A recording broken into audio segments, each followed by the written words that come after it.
And welcome back to this week of Finally Seen. Paige Arnof-Fenn is the founder and CEO of Mavens Moguls, a global branding and digital marketing firm she started after a successful corporate career at companies like Procter & Gamble, Coca-Cola, and multiple tech startups. But her story is more than just about building a brand. It's about what happens when high performance turns into over execution. Boy, do I understand that. After years of doing more, pushing harder, and carrying it all, personal loss forced her to rethink everything. She began protecting her time, creating space in her calendar, and choosing quality over quantity. What happened next after that, is not what most people would expect. Her business actually got stronger. So today we're talking about the execution trap, redefining success, and how to build a business that actually supports your life. Paige, welcome, welcome, welcome. Thank you so much. Chrissy, thank you for having me.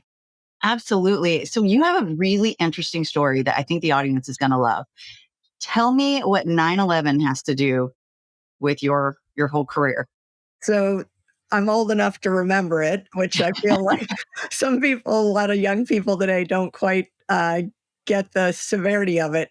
Back then, when the stock market, when the event happened, the stock market dropped immediately hundreds of points, and it sent the world into panic because it really didn't do that in the normal course of business. And now, fast forward to 2026, and I feel like the stock market drops hundreds of points every week and nobody even blinks anymore. But back then, as you said, I started my marketing career at big corporate marketing jobs, Procter & Gamble, Coca-Cola. And I headed up marketing at 3 startup companies, VC-backed tech companies. They all 3 had great exits. So that was Nice. a lot of fun. Then 9/11 hit right as I was getting bought out of the 3rd startup. And it seemed like the marketing world came to a screeching halt. I think every company panicked. They wanted to conserve cash. They didn't know if they'd ever be able to raise money again.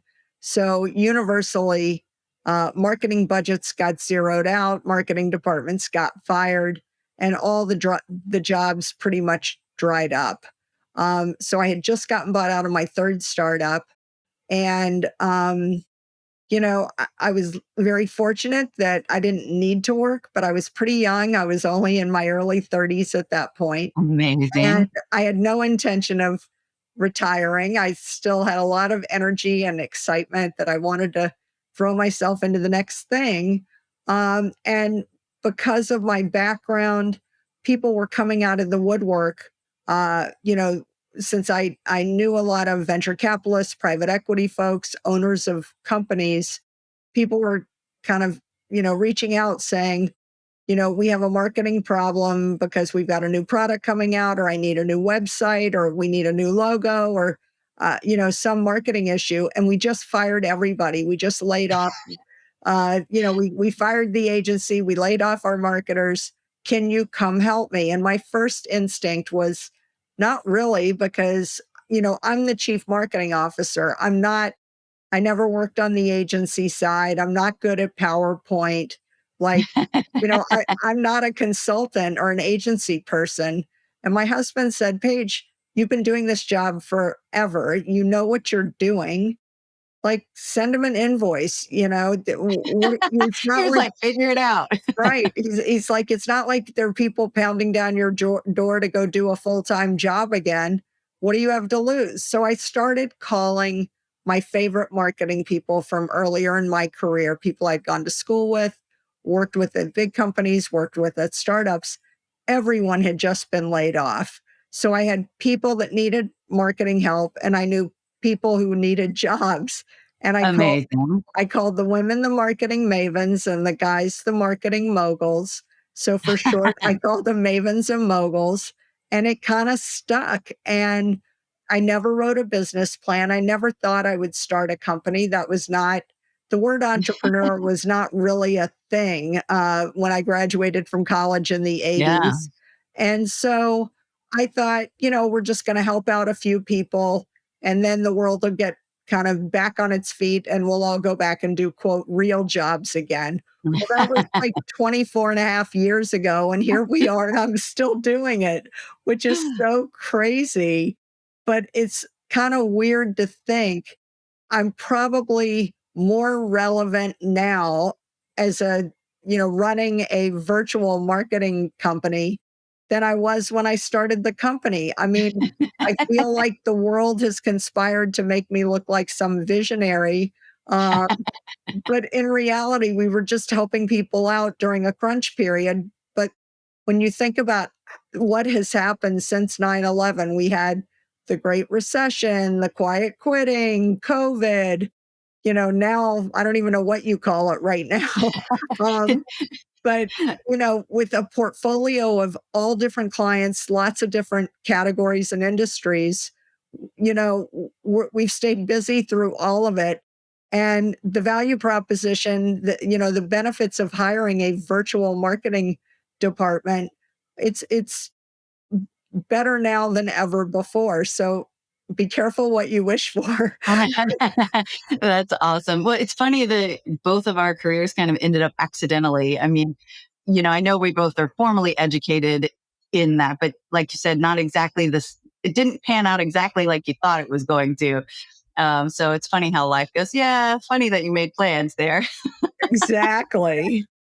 But you know what? I'm so thankful for it. I say it all the time that I'm so grateful to be an entrepreneur because, the other day I had to go get my allergy shots. I didn't have to ask anybody. I just went. Yeah, no, I joke that if I ever had to go back and work for anybody else again, I'd be dead in the water. Like, I don't think I could ever, if I get sick of my boss this time, I'm screwed. Oh, that's hilarious. That's awesome. Well, and I know we exchanged some conversation via LinkedIn, and you were talking about how you were afraid to even take time off. And I got to tell you, I'm currently there with my agency, and I know a lot of my listeners are in that same boat where they're like working themselves to death and they're just grinding, grinding, grinding. And all of us who are of this age are like, wait, why are we grinding? Are we supposed to be done grinding? No, it's true. The first 5 years of my company, I swear I worked 7 days a week. I was hustling, networking, breakfast meetings, coffee meetings, lunch meetings, giving talks. I mean, I was hustling. I joined a lot of networking groups. I was, always on. I think I did more networking in a week than most people do in a month. And, it was great for the business because I was planting a million seeds and, all those contacts. They maybe didn't hire me right then, but they were relationships that I continued to nurture. And people would refer business. And then maybe 6 months or a year later, they'd reach out and say, I met you at that event or you gave this great talk.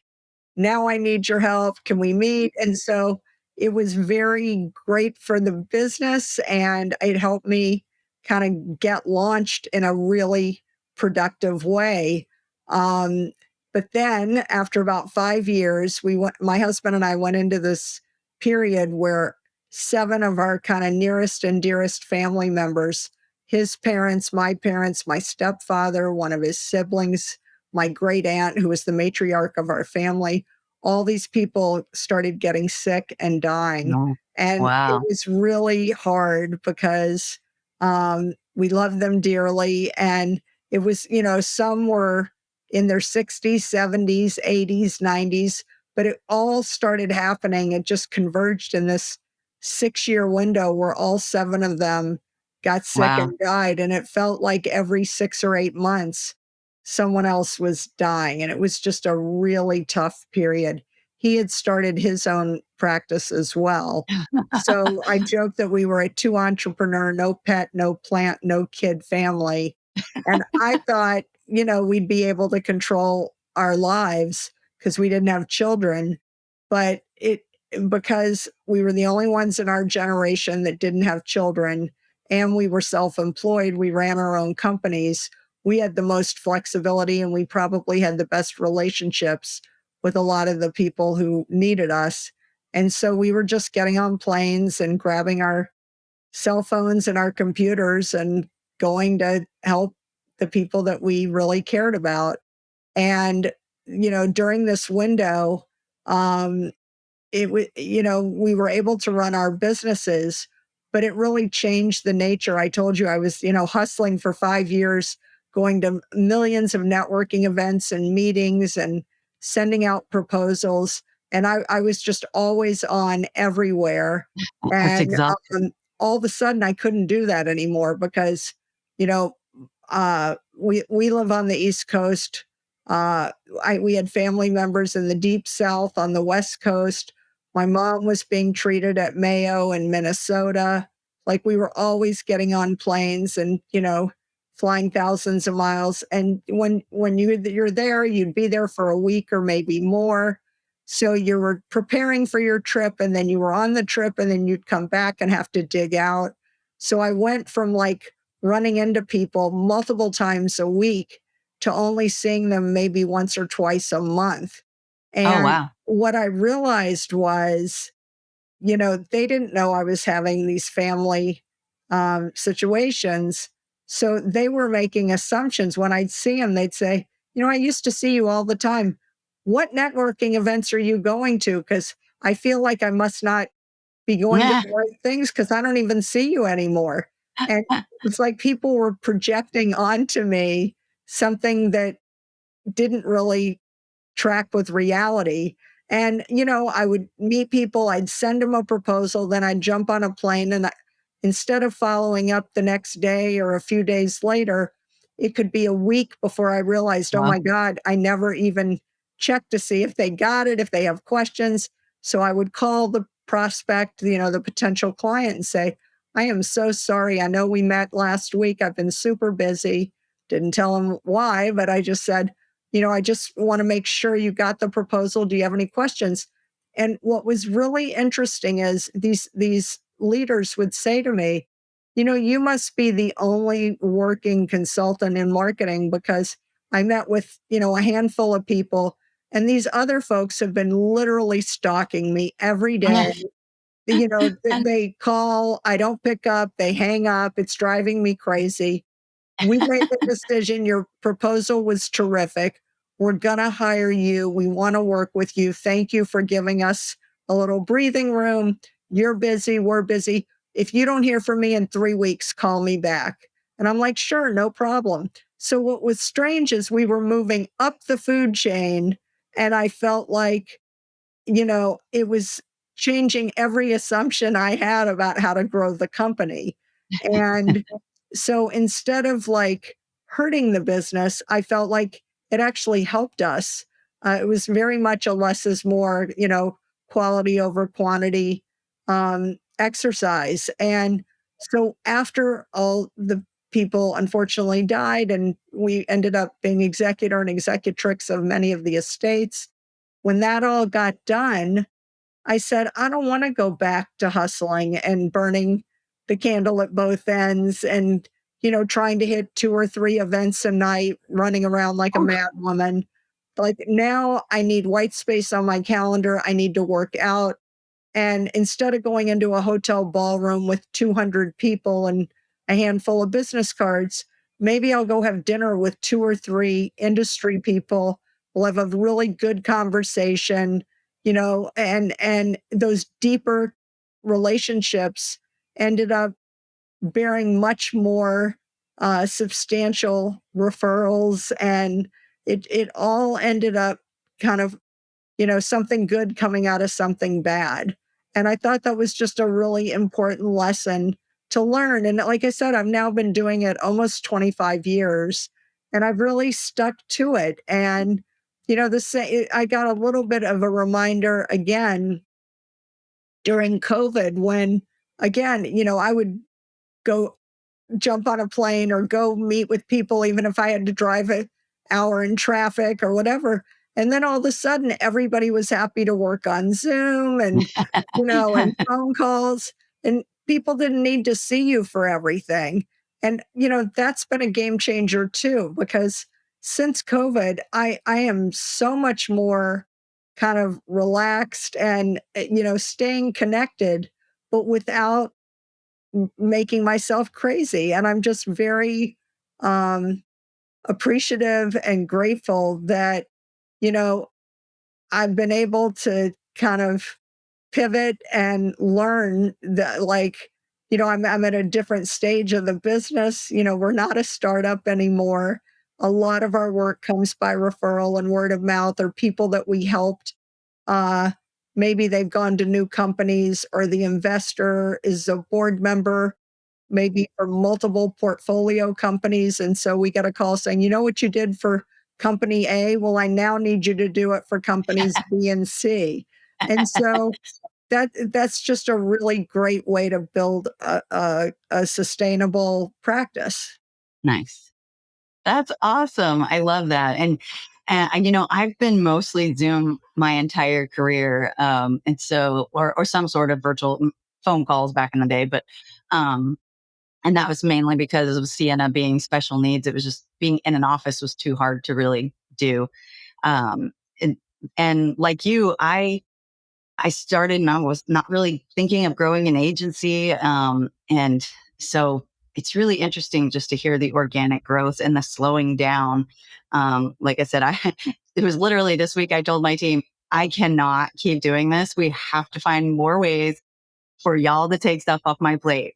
And so I'm in the process of working on that. And so it's just, a lot of people don't think about the growth or, like I know we grew too fast and I didn't have our systems in place when we grew. And so I had to kind of go, okay, wait, we can't grow for a minute. I need to clean some things up. Then we can grow. And I guess if you looking back on your 24 years, is there something you would have told young Paige back then? So, it is, I was never, I don't believe in the concept of failure. I was never scared to fail, but I also wasn't scared about being successful. And I think, in a way, success is scarier than failure because, like you said, if you're not prepared, if you don't have all your foundation set, um, you know, growth can reveal a lot of chinks in the armor, if you will. I think one of the toughest lessons I learned early on, we quadrupled from year one to year two. And then the next year we tripled. And then the next year we doubled.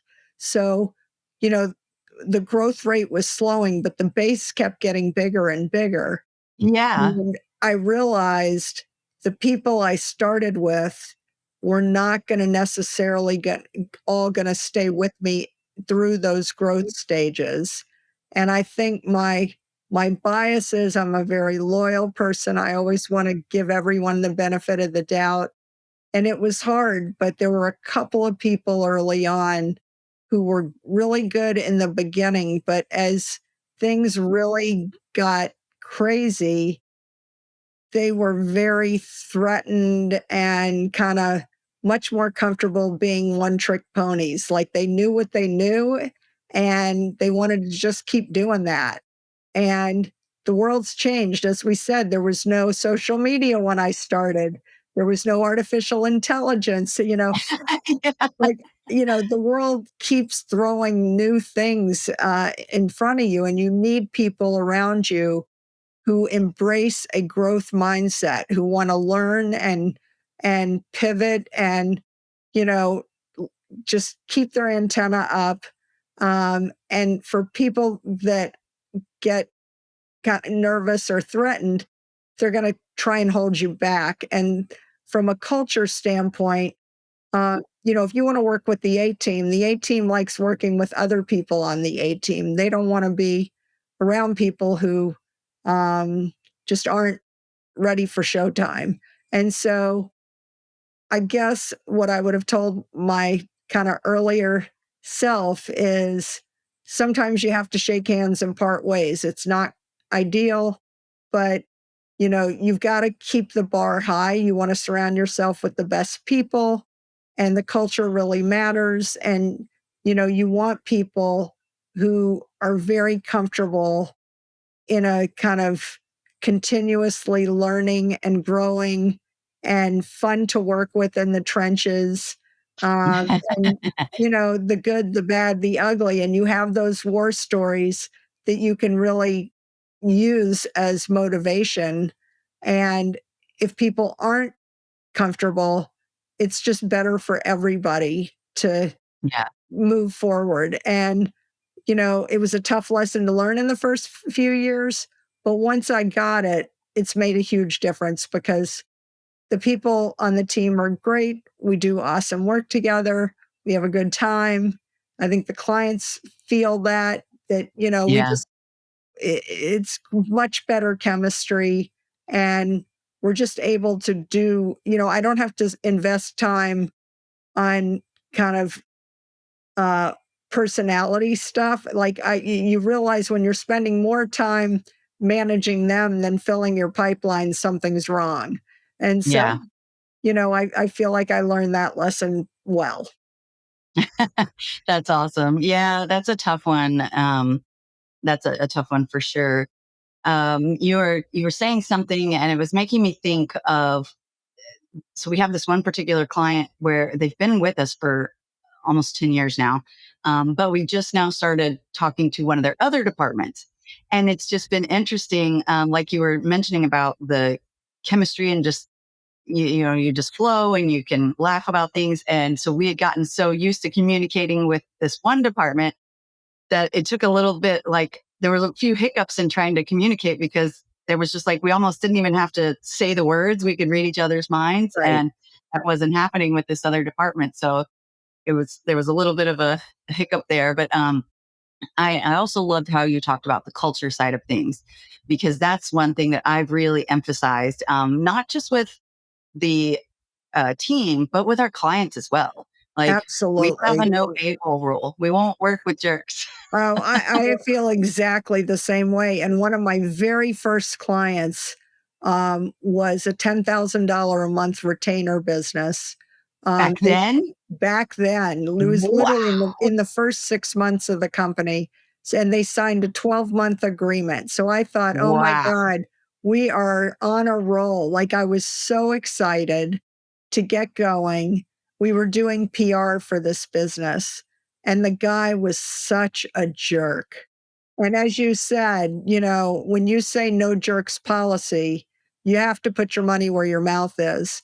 So, uh, by month 3, he had been very slow to pay month 2, and he still hadn't paid us for month 3. And the team was based in Boston and New York, and the client was in Boston, and the New Yorkers were going to be in town. So we decided we would do our kind of status update in person. We usually did it virtually. And so we met at his office, and the PR team had done an amazing job for him. He had gotten some A plus plus media, and it was just going gangbusters. It almost looked too easy, like they just nailed it. So we're sitting at the table in his conference room. And I said, before we start in on the agenda, since we've got everyone here in person for the first time, I thought it'd be great if maybe you could just, tell the team how excited you are about all this great media and kind of thank them for all their hard work. And then we can jump into the agenda. And the guy looks me straight in the eye and he says, "Thank you. Why would I thank you? I'm paying you." And I was like, "Oh no, this is really bad." And I said, "Well, now that you mention it, we actually haven't been paid this month. So I'm hoping by the time the meeting's over, you can go back to your desk, grab your checkbook. Let's get caught up. And then, we'll be in great shape and we can move forward." So we get into the agenda, and the guy just, I mean, he was terrible. And I could feel my body getting tense and my stomach and my head. It was just a really sad meeting. We had over delivered and the guy didn't appreciate it. We were over servicing him to death, and he just didn't appreciate anything. So as the meeting was winding down, I reminded him that he was going to go get his checkbook and get us caught up. So he comes back and he hands me the check. And I said, I think I realize that we are probably not the best team for you. I think you're going to be better served by another firm. So as soon as we're done with this month, now that we're all caught up, I think we should just shake hands and part ways. And I think, good luck. And, obviously you have a great story to tell. And I think another firm's going to do a terrific job for you. I just don't feel like we're the right team. And he looks at me and he says, "Are you firing me as a client?" I said, I guess I am. Yeah. Anyway, we walk out and we're in the parking lot getting back into our cars. And the team is just like stunned. And What did you just do? yeah, like, oh my God. But at the same time, it's almost like a weight had been lifted. You could see the Yeah. relief and the jaws were unclenched and they were smiling, but they're like, oh my God, what happened? And I said, when it's your company, when the buck stops with you and you say you have a no jerks policy, you got to put your money where your mouth is. And y'all have put so much energy into this that he doesn't recognize or appreciate. I think, it's like feng shui. You clear out the clutter and you open things up for better things to come. We've replaced that income within weeks with much better clients. And Yeah. it taught all of us, I think, a really important lesson that I don't want to see my team treated that way. I don't want to feel bad. Like, you know, I want to work with and for people who bring out the best in each other. Yeah.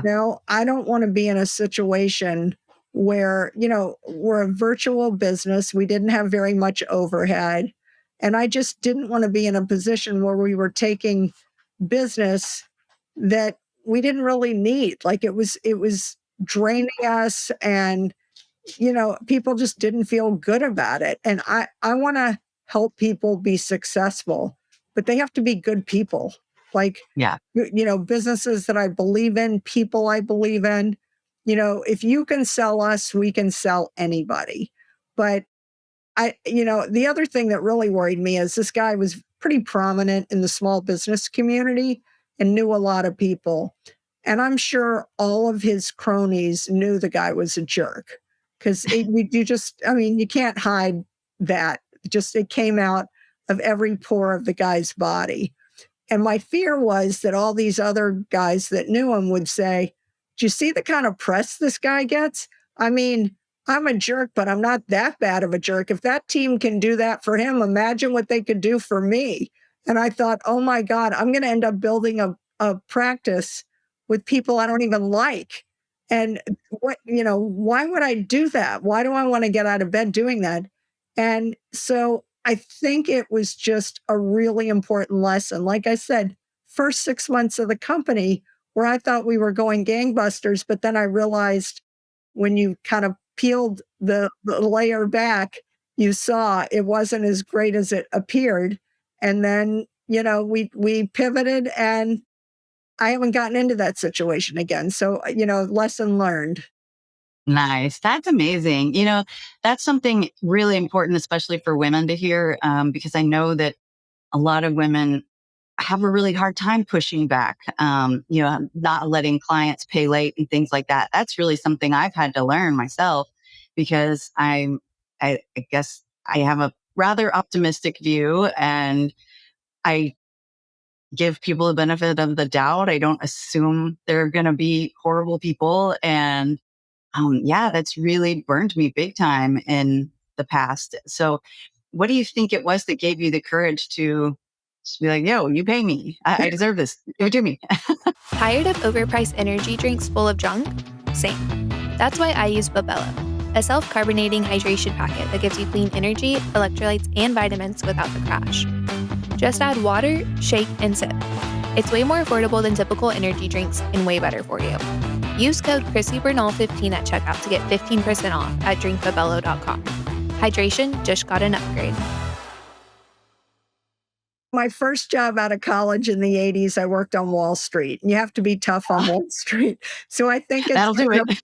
It's part of my DNA. I just felt like he was being such a jerk, and his response to my team just was so disrespectful. The way he was like, "Thank you. Why would I thank you? I'm paying you." And I just thought, actually, you're not paying us. Like, you just opened the door.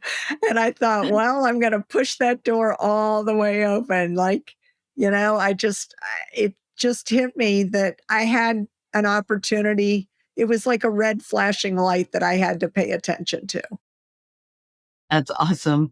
What do you think it was in Wall Street, in your time in Wall Street, that really helps you kind of get that thick skin?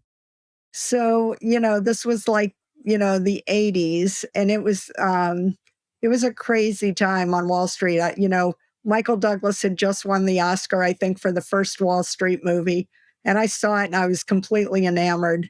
Uh, Um, but what makes a great movie does not necessarily make a great career path. But it was mostly men on Wall Street. There were not a ton of professional women. There were a lot of assistants and secretaries. But I think you had to have very tough skin and have your ducks in a row. And, they cursed, it was a rough and tumble world.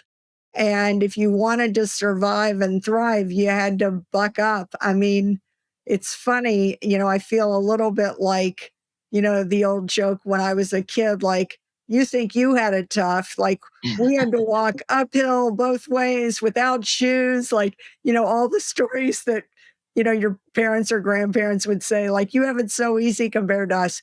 But like, for that to be my first job out of college, they paid you very, very well, but they just treated you so poorly. And so, you learn about having a good work ethic and having your ducks in a row and being prepared. But we worked, 80 plus hour weeks back to back. I had vacations canceled. I mean, it was nuts.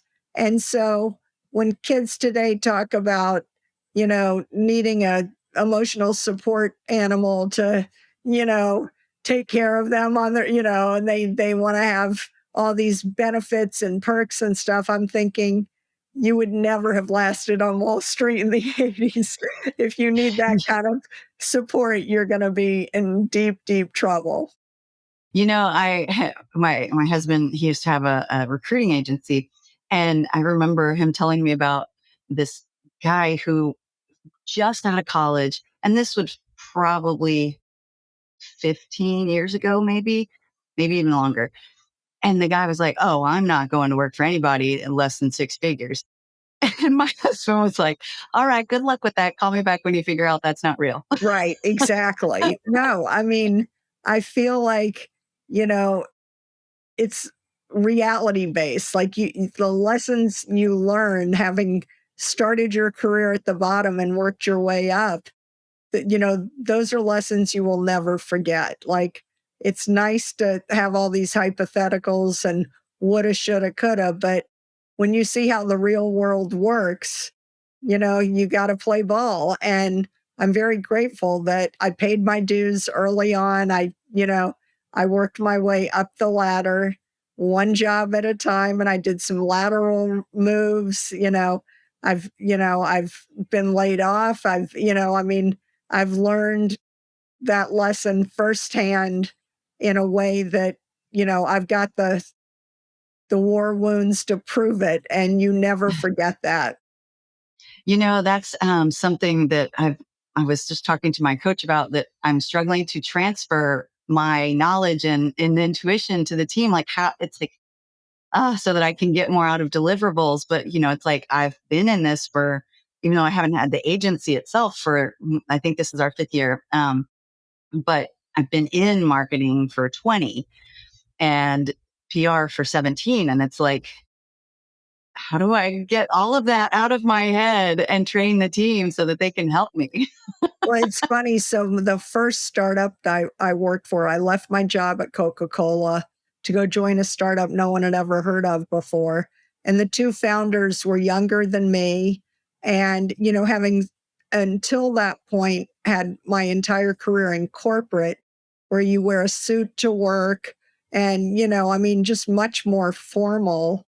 Um, So I was, in Atlanta at Coca-Cola headquarters. I worked in Cincinnati at Procter and Gamble headquarters, very conservative, not a ton of women at the top. Um, then I go take a job at a venture-backed tech startup in Los Angeles, 5 blocks from the ocean. And people wore t-shirts and shorts. They brought their dog to work. They wore flip-flops. They had, you know, tattoos and piercings and different color hair. Um, so it was like a complete opposite of my corporate job. And, I built the marketing department from the ground floor up to, I think there were about maybe 17 people or something. We had a great Awesome. team. And I remember sitting in the conference room in the morning with, everyone coming in with their coffee. And, we had some market research we were going to go do, or we were going to a conference and we were strategizing. And I remember some of these young people saying to me, how do you know how to do all this? Like, where is this coming from? Like, did you read a book? Like, how do you know how you're to do all this? You know so many things. I'm like, well, I've been doing it for a long time. And every job that you have around this table, I've probably done in some way, shape, or form.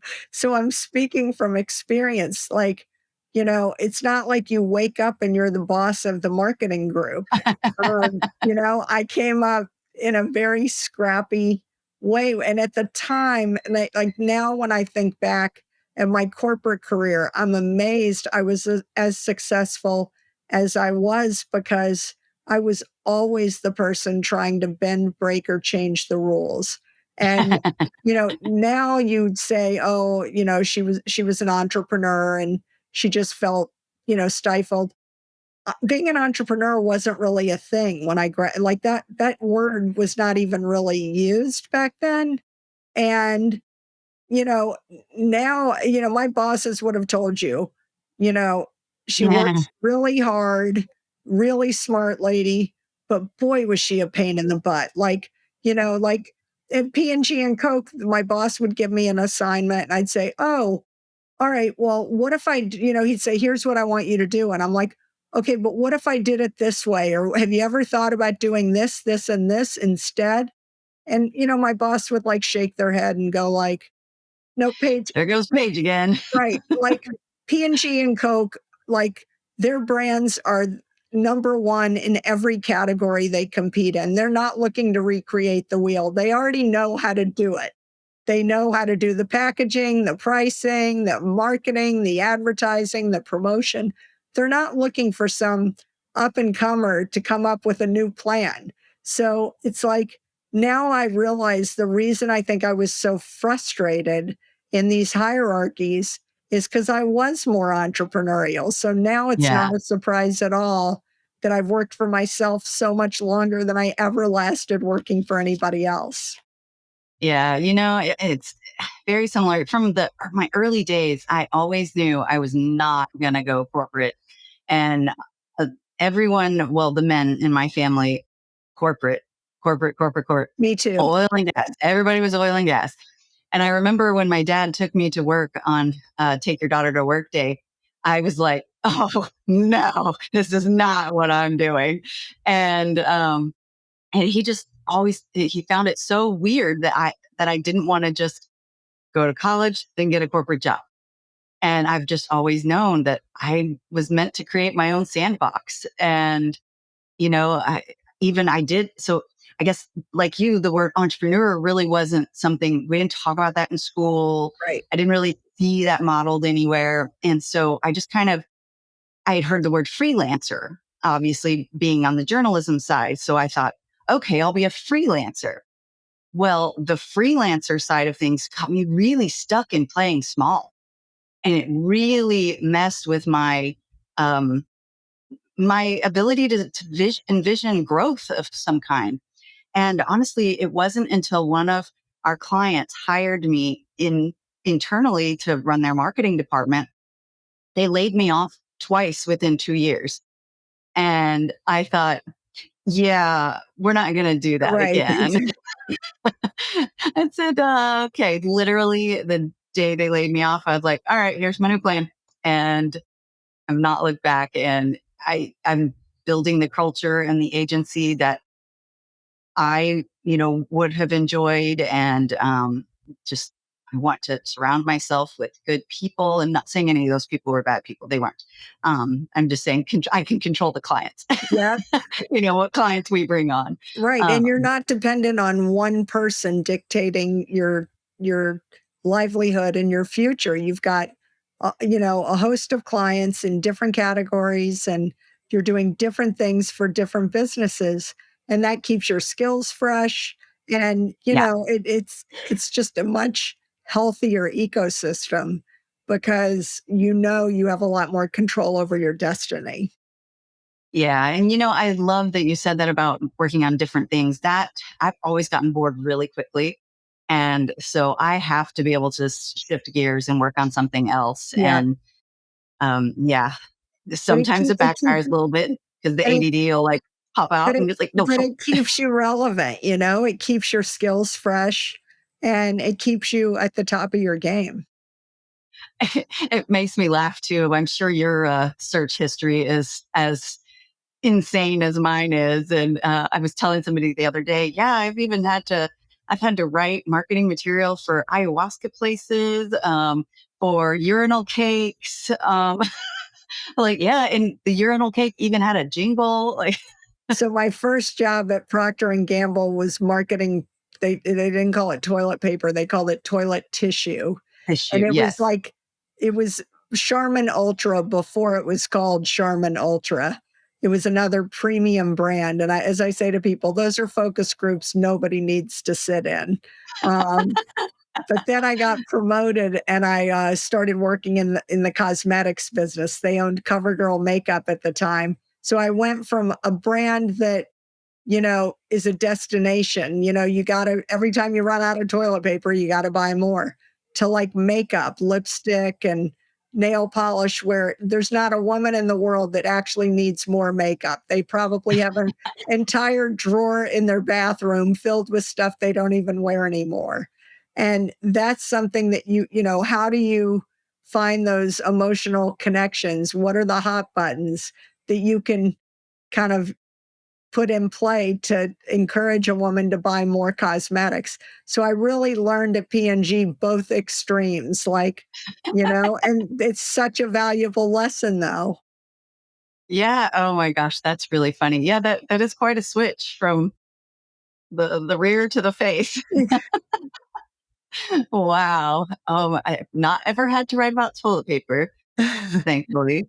Yeah, I've gotten lots of attorneys that I've written for. And, it's really funny. I've never done SEO, but I've written a lot of content for an SEO company. Yeah, So I've learned a lot by proxy. And so, it's really been beneficial, like, to be able to work on so many different things. absolutely.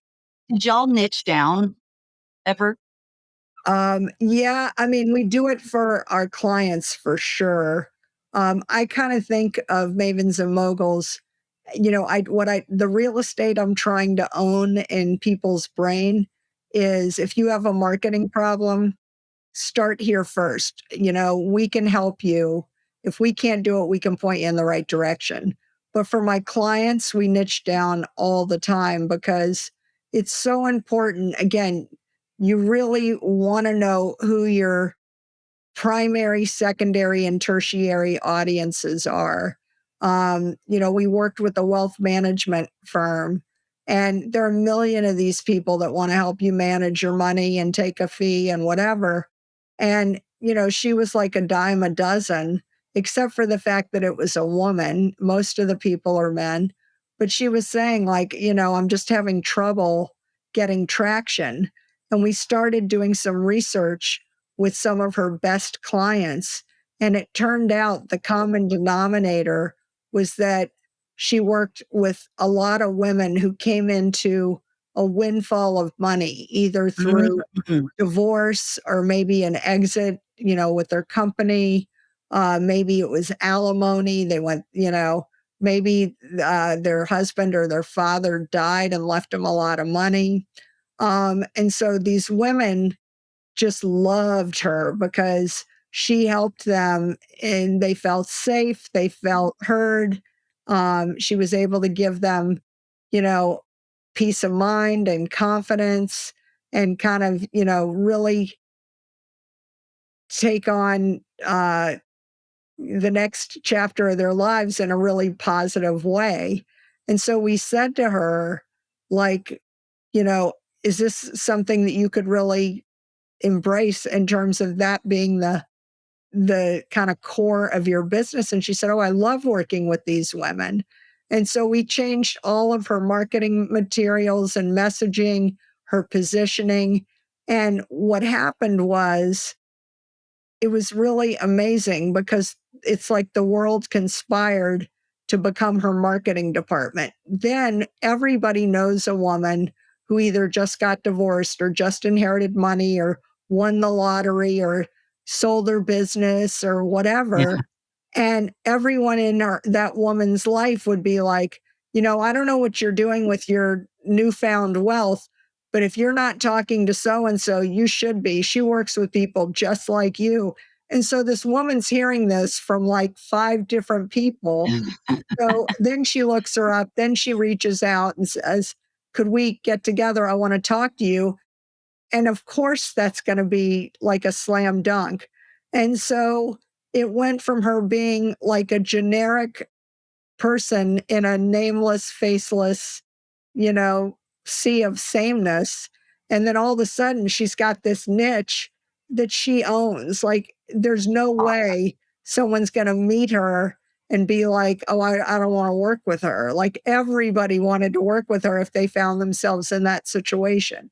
So, when you can get that granular and that specific, and you really know what your value proposition is, who you benefit, what's the experience working with someone like you. When you get that right, it's like all guns are firing, the stars align, and your business really starts to scale. Yeah. Yeah. I love that. That's why we tell brands that, we want you to have a magnetic brand. And that's exactly the prime example of what you're talking about. And Right. No, so that's marketing can be a push or a pull, and you want them to pull. You don't want to have to be pushy and, chasing people and, trying to beat them down with like, "Oh, let me send you more, material. Let me, stalk yes. you." You I always shouldn't need to stalk them. It should be, the other way around where, I joke that, I feel like starting a company is like when I've been married for more than 30 years, but like when you're dating, the ones you chase run as fast as they can. The ones where, you're confident and what you want and what you're good at and whatever, those people are attracted to you because that's a much more healthy relationship. Yeah, that's funny. I always tell the team we don't want to ever give off pick me vibes. So Exactly. that's awesome. Well, so yeah, tell me how you actually did start to put white space on your calendar and kind of roll back that 80-hour week. So, it was a necessity as, our nearest and dearest were getting sick and dying. It forced me to get more comfortable because, I couldn't clone myself. And, I knew how long it took to do the things I needed to do. And I think as a caretaker, it's like what they say when you're on an airplane, put your mask on first before you help others. I knew that if I didn't exercise, if I didn't sleep well, if I wasn't eating well, I wasn't going to be helpful to the family members that we were trying to be there for. So when you do those things, which I hadn't, when you're in your 20s and you're working 80 plus hours a week, you can burn the candle at both ends. You don't sleep enough, you jump in a shower, you're young, your skin is nice, you don't have to wear as much makeup, like, things, your body doesn't have any aches or pains when you're young and healthy. you don't even know what you don't know. You get older, in your 40s, 50s, and now I'm in my 60s.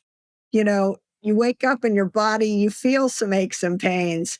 And if you don't eat well, or if you drink too much the night before, you're not going to sleep well and you're not going to look good. It's going to show on your face. So I think I really just kind of found religion. I was like, all right, if I want to do what I want, what I need to do, what I want to be there for people, I have to take better care of myself. And then once things got normalized and settled down again, after we got through that very sad, dark period, I did not want to throw myself back into the frying pan. I thought, Yeah. I've seen the light. I see that it doesn't have to be this crazy. And, I have to be more intentional.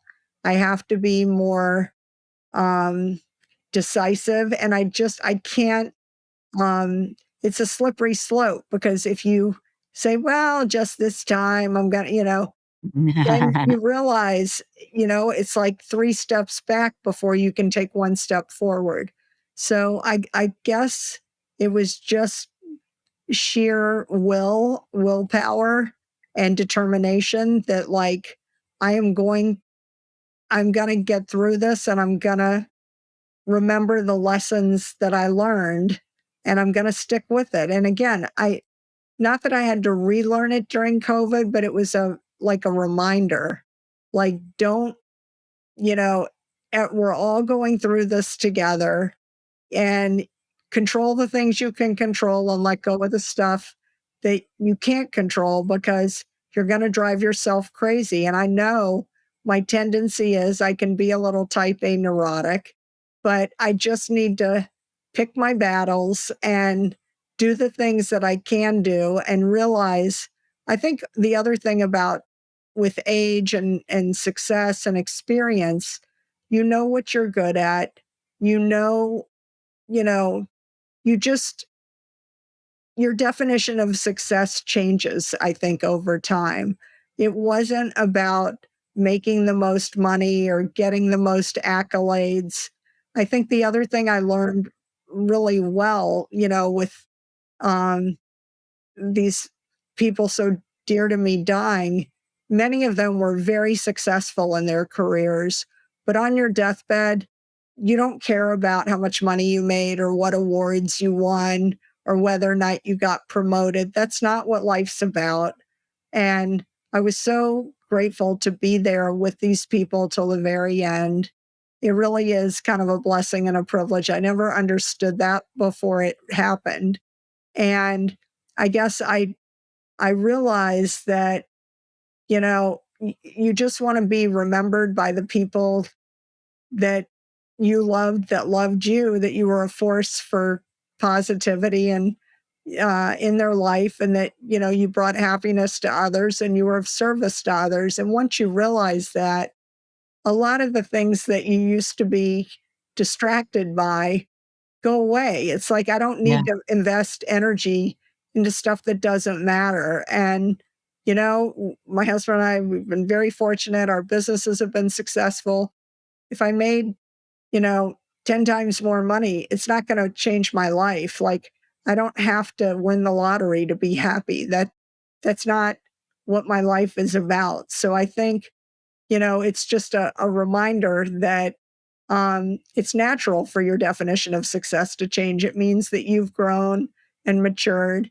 And I just think I'm much more at peace, much happier now. And I am so grateful that I had the opportunity to be with people that I cared so much about. And think of them all the time. Oh, that's amazing. That's a beautiful place to wrap up too. And so that was really awesome. I love that, the perspective.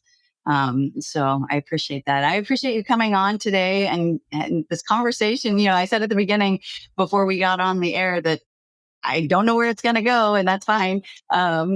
They always go to wherever they need to go, and it's always great. So thank you, Paige, for coming on. I appreciate it. Well, thank you, Chrissy. I've loved chatting with you, and it's been a fun discussion.